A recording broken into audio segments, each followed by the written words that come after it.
जीवित परमेश्वर के सनातन सत्य वचन अय्यूब की किताब अध्याय 30। परंतु अब जिनकी अवस्था मुझसे कम है वे मेरी हंसी करते हैं। वे जिनके पिताओं को मैं अपनी भेड़ बकरियों के कुत्तों के काम के योग्य भी न जानता था, उनके भुजबल से मुझे क्या लाभ हो सकता था। उनका पौरुष तो जाता रहा। वे दरिद्रता और काल के मारे दुबले पड़े हुए हैं। वे अंधेर और सुनसान स्थानों में सूखी धूल फांकते हैं। वे झाड़ी के आसपास का लौनिया साग तोड़ लेते और झाऊ की जड़ें खाते हैं। वे मनुष्यों के बीच में से निकाले जाते हैं। उनके पीछे ऐसी पुकार होती है जैसी चोर के पीछे।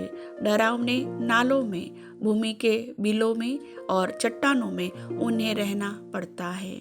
वे झाड़ियों के बीच रेंगते और बिच्छू पौधों के नीचे इकट्ठे पड़े रहते हैं। वे मूर्खों और नीच लोगों के वंश हैं जो मार मार के इस देश से निकाले गए थे। ऐसे ही लोग अब मुझ पर लगते, गीत गाते और मुझ पर ताना मारते हैं।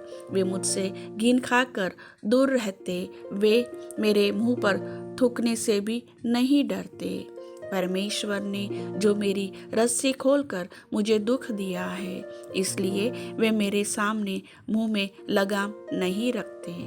मेरी दाहिनी और बाजारू लोग उठ खड़े होते हैं। वे मेरे पांव सरका देते हैं और मेरे नाश के लिए अपने उपाय बांधते हैं। जिनके कोई सहायक नहीं, वे भी मेरे रास्तों को बिगाड़ते और मेरी विपत्ति को बढ़ाते हैं।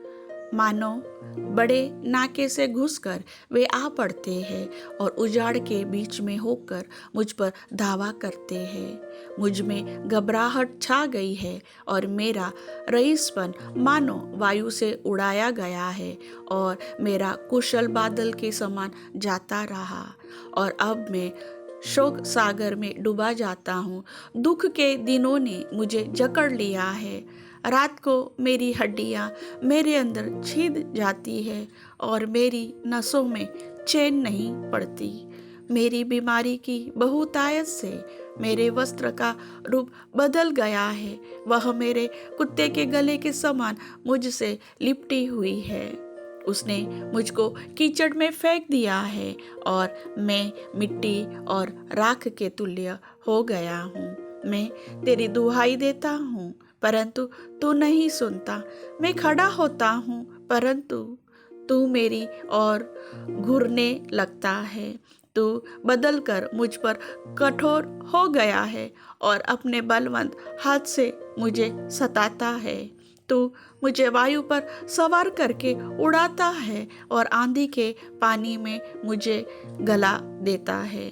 हाँ, मुझे निश्चय है कि तू मुझे मृत्यु के वश में कर देगा और उस घर में पहुंचाएगा जो सब जीवित प्राणियों के लिए ठहराया गया है। तो भी क्या कोई गिरते समय हाथ न बढ़ाएगा और क्या कोई विपत्ति के समय दुहाई न देगा? क्या मैं उसके लिए रोता नहीं था जिसके दुर्दिन आते थे? और क्या दरिद्र जन के कारण मैं प्राण में दुखित न होता था? जब मैं कुशल का मार्ग जोहता था तब विपत्ति आ पड़ी, और जब मैं उजियाले की आशा लगाए था तब अंधकार छा गया। मेरी अंतड़ियाँ निरंतर उबलती रहती है और आराम नहीं पाती। मेरे दुख के दिन आ गए हैं। मैं शोक का पहरावा पहने हुए मानो बिना सूर्य की गर्मी के काला हो गया हूँ, और मैं सभा में खड़ा होकर सहायता के लिए दुहाई देता हूँ। मैं गिद्धड़ों का भाई और शुतुरमुर्गों का संगी हो गया हूँ।